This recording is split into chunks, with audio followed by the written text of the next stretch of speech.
So there's a whole group of creatures that are called Myconids in the monster manual that are they're mushroom people. Yeah, there they are. Look, they're Yeah. adorable. They're colorful. They're relatively intelligent. They're this hive mind of creatures.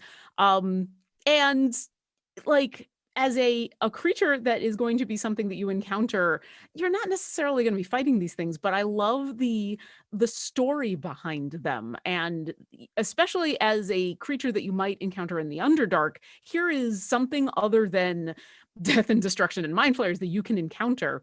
And so I always, especially when the Circle of Spores druid came out, I always Mm-hmm. wanted to play a Circle of Spores druid that was connected to Myconid somehow. That was either maybe actually a Myconid that was sent off to go explore, to go find out more information, to find a new place to bring the colony to, or a druid who's been called by these creatures because their habitat is being disrupted, or they need help with something, or it's a familiar relationship. It is, my family has been druids, has been protecting this colony for generations, and now this falls on me and something has gone wrong. Having this kind of relationship with an alien-ish creature Mm-hmm. that's just based right below wherever you're standing. Also, I find the artwork really, I'm drawn by artwork a lot of the time. I mean, this is just gorgeous artwork and super colorful. But yeah, like there's this whole big page in the monster manual about the way these creatures live and how they communicate and how they interact and what they do. And they're just kind of this peaceful little society that you can really easily overlook, but is filled with this unique flavor that I want to draw from. Go for a druid who's attached to them, go for a ranger who for whatever reason is hunting them or searching for them. Have the moment in where you're in the Underdark picking mushrooms to try to make a stew, and the next thing you know, you've picked a Myconid, and there you go. Like a little Myconid baby. Yeah. Like you Oh, didn't hurt it, but you're just like, oh, this thing's moving. oh, now I'm responsible for you now. I plucked you, and now you're mine, and now I have to protect you. And yeah, I find these creatures fascinating, and anything that you can do to dig into uh what is given to you in the monster manual for then your own backstory, for your Mm-hmm. own hey, this is where I came from, that isn't just the usual. If you want to go for a really out of the box character or creature or origin story, I mean, look at some Myconids. Go hang out in the Underdark. If you don't like Myconids, you want to hang out in the Underdark, look at Xorn. Here's another creature that I absolutely love that are going to show up. I Oh. and Deep Gnomes are the other ones that I'm going to talk about because there's a couple of player race characters that are based in the Underdark, and so there's reasons to have your character know some of these creatures as more than just a thing that they hunt or a thing that they are hunted by. And Xorn are one of them because they, once again, they've got their own wants and desires. They're kind of simplistic, but they're intelligent enough to talk to. And um if you're living in the Underdark, you're probably encountering these things. Or if you're a bunch of dwarves that are operating a mine, you probably have some of these that you're like paying off. Don't Yeah. get in our way. We got some tithe that we're putting out to you, or maybe there's a bunch of these that now where they've been eating has dried up and they're looking for a new Mm. place to go. And because they're smart, you can chat with them. It's and they're kind of, I've always pictured them as childlike, and so I've always Yeah. imagined a creature, one of these as a young creature coming to you, looking for, you know hey, can you spare a diamond? Can you spare a ruby? do you Yeah. have do you have something you can just throw at me? Can you spare Ruby? Can you got a little bit of some gold left over that you don't mind, and maybe I can show you something else. So if you have a character that's going to start in the Underdark for any reason or have Underdark in their backstory, it's really easy to form this kind of relationship with, oh, I encountered this creature, and that's what sent me on my way, because they were um They're the ones that attacked the mine that we were working on. They're the ones that needed help getting away from, an area that didn't have any more mineral deposits. Also, I just kind of find them weirdly adorable. They are, and I The could see someone. three, yeah. Yeah, manipulate. Like, I know they're monstrous, but they are kind of cute at the same time. But I could see, because they have the ability to move through all rock and dirt and ground. I could see some very shady pirates grabbing hold of a Xorn, getting it on their ship, and using it as a way to detect treasure that's buried underneath the sea. Because they can't go anywhere in the ship. It can't escape. And so I always had that notion that there is this pirate ship somewhere that has a Xorn in the bottom of its decks, letting them know when treasure was nearby, almost like a fish finder, right, on an actual boat. And it just kind of senses where the gold is. And this is how they make their money. And they feed it a gem once in a while, and you've got to save this Xorn to complete an adventure. I always thought that was kind of fun. But they are like the weirdest of creatures. And I definitely share a love of them as well. Or you're the sailor on the ship. This is your backstory, and you're the pirate. This is what you were doing, and you finally felt bad about what you were doing to this Xorn. And so why are you not a pirate anymore? Well, I saved the Xorn that was on the ship, and then they didn't have a way of finding the treasure, and so that was it. I can't be on the sea anymore because the pirates are going to hunt me down because I saved this, and then you're off on land and maybe you encounter this thing again, or that's the reason I'm not a pirate anymore. So many characters have that. I had this dark backstory where I was a thief, I was a scoundrel, I was a pirate, I was doing this.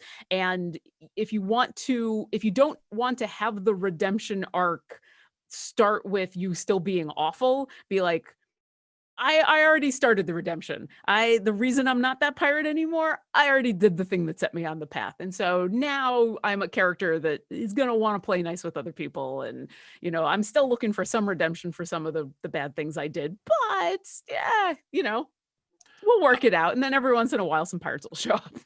Now, like, as you mentioned the Micanoid, which is, I think, brilliant, because there are subclasses that kind of fill that gap very well. Of you can, the Circle of Spores is perfect. Like, if you want to play a variant human that is actually a Mycanoid, very easy for you to do, right? Yep. You're just growing up, you're getting more powerful. You're probably hiding it, if you're up top, you're probably wearing a cloak and stuff like that. And certainly like the Kobold Inventor, which is also in these books. Chris Perkins famously played Spurt, the Kobold Inventor, on Critical Role, and artificers are quite adept at just making that. You can easily make Spurt as an artificer and it will make perfect sense. And that's another thing I find really fun. There is a creature that you reminded me that I am obsessed with, and I recently just sent the image to our producer. It's the Woed. And if we're opening it up to creatures I want to play or I have become, I would very, very much like to play a Woed. And there are a lot of ways you could do this. And Woads are interesting because it's a kind of a druidic ceremony. It's not it's not a spell that you can find. It's just one of those kind of mysterious rituals in D&D. But these druids can, from a willing person, or not willing, I believe, take the heart out of somebody and place it in a tree. And after they perform this ritual, that tree will become this Woed, and it will be a defender of nature and help defend the forest. And it's the cutest thing that has ever existed. It's got big glowy eyes. It's got a little wooden shield and a club. And I can see you playing, again, a variant human or a warforged. And, if you want those stats to mix, but then like an Oath of Ancients paladin, right, would fit quite well. Any type of ranger would fit quite well. It is I kind of want to stick with broad. Druid, not just for the backstory, but also for those moments where you cast Barkskin on yourself and where you're not actually casting Barkskin. You're just revealing your natural skin. Yeah, or you're just like, or it's just getting tougher. It's just Yeah. layers of bark skin. Yep. So it's another one of those things. I don't know what type of druid I would play for this. Obviously, druid of the forest, I suppose, would be the thing that made the most sense. But again, it's fun to see if your DM will let you play these kind of more exotic type creatures. I think if you're putting in a strong enough argument, like I don't know that I could resist Lauren Urban asking to play a Micanoid with that backstory. I'd have to say yes. Like I don't know how. And so much of it is flavor, right? Like we're not Yeah. talking about changing stats. We're not talking about changing anything No. mechanics wise. It is 100% flavor and backstory and fun things that you can put into your campaign. You got to talk to your DM first, unless if you're going to go down some of these more Unusual stranger paths. Exactly. But once again, that kind of investment is what all DMs want from their players. You're excited about this, and if especially with some of this stuff that we've talked about in where they're going to help with ties with your players. Why is this woad out in the world instead of defending their forest? Well, maybe they're looking for other people to help. Maybe there's an issue that they need help with that they can't do alone. Maybe everybody is going to play a version of a woad that has been created to go out, and it's an entire party that's working together to go do something, but they're all actually woads, or they're all actually myconids. And once again, you don't have to change any of the stats. They can all be the stats of the regular origins and classes and everything, and but underneath, we all just agree. Yeah. Yeah.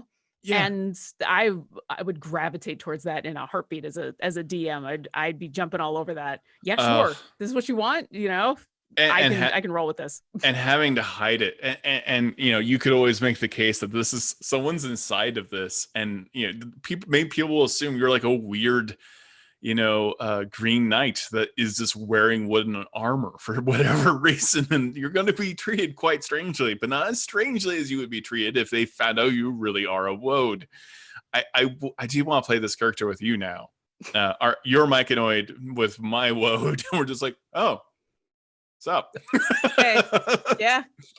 What's going on? Wood, yeah, spores. So, oh, okay.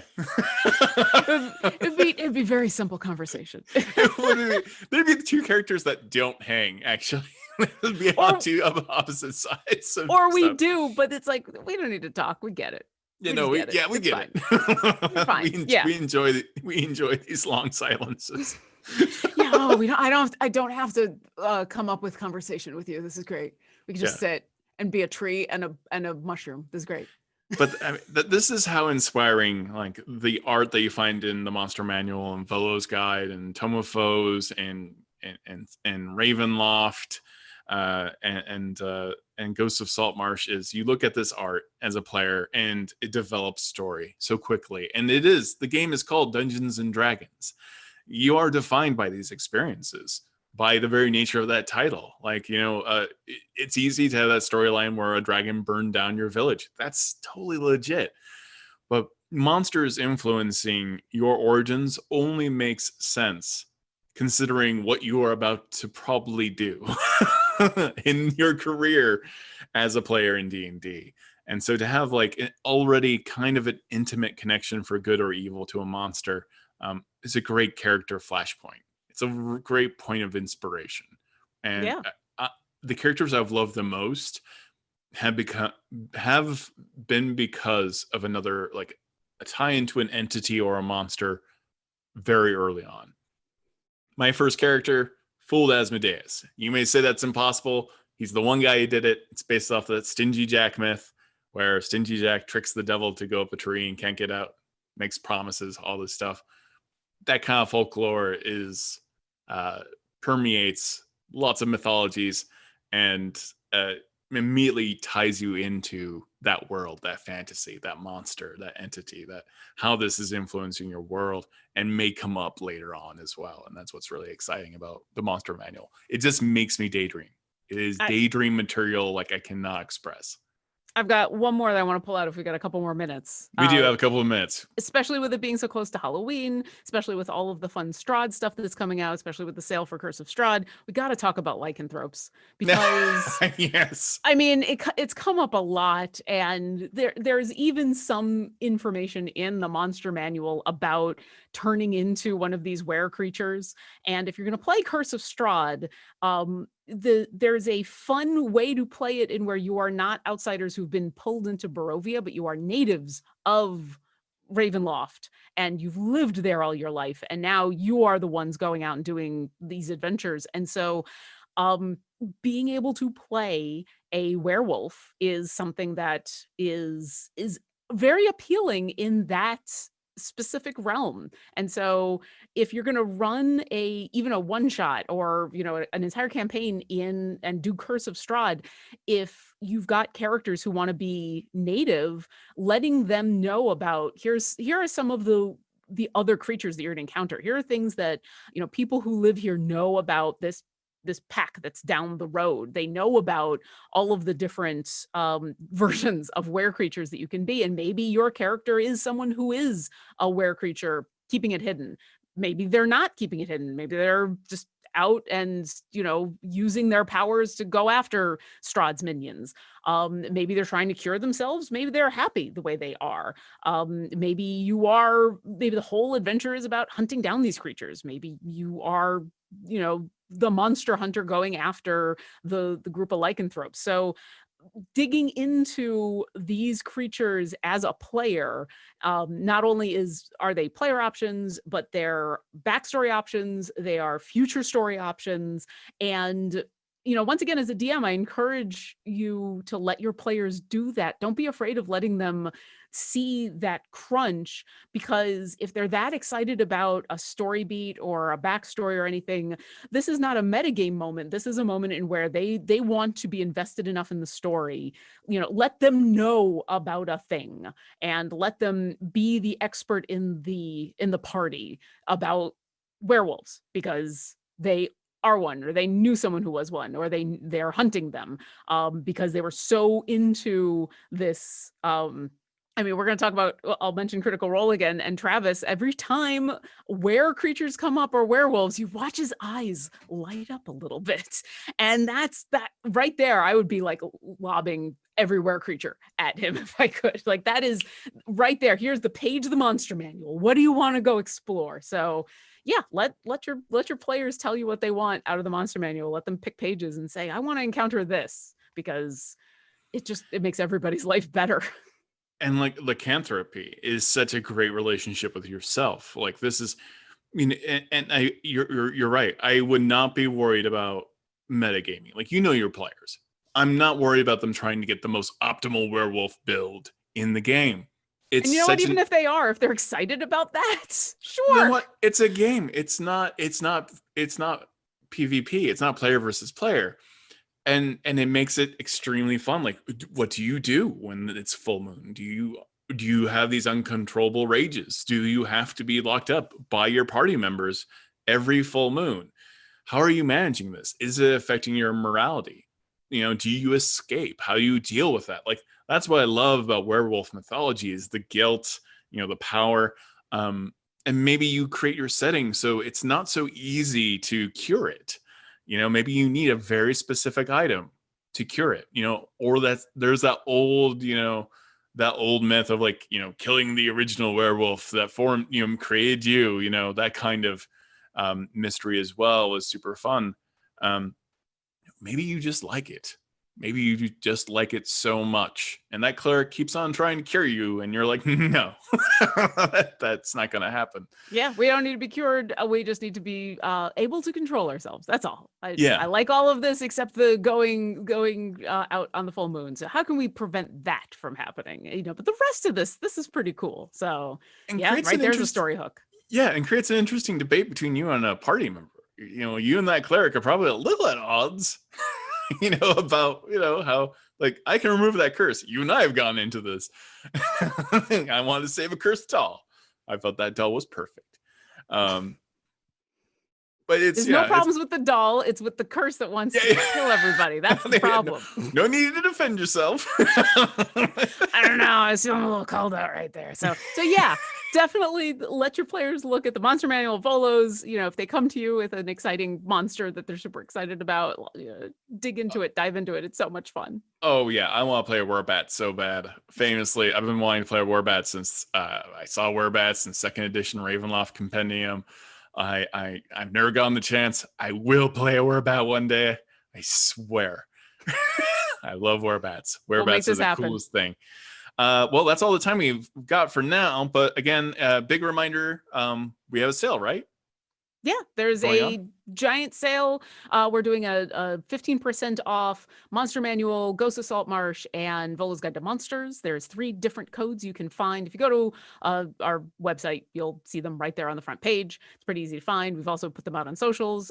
There's also a code for 15% off Curse of Strahd. So if you are looking to finally get into Barovia, now is the time. Grab yourself a whole bunch of monsters. And yeah, if you're a player, whether you want to look at some of these creatures for inspiration or maybe down the road be a DM yourself, don't be afraid to pick them up for yourself and thumb through them and enjoy all the art the same way we have. All right. Thank you so much, Lauren Urban, our community manager over at D&D Beyond. She is available where all Twitch streams about D&D are happening. You will find her haunting those Twitch chats. She will be around. Go check out Curse of Strahd. It is an excellent book. And there's also a sale on Curse of Strahd miniatures as well going on. And I hope everyone's having a great week. Take care of each other. Have a great day.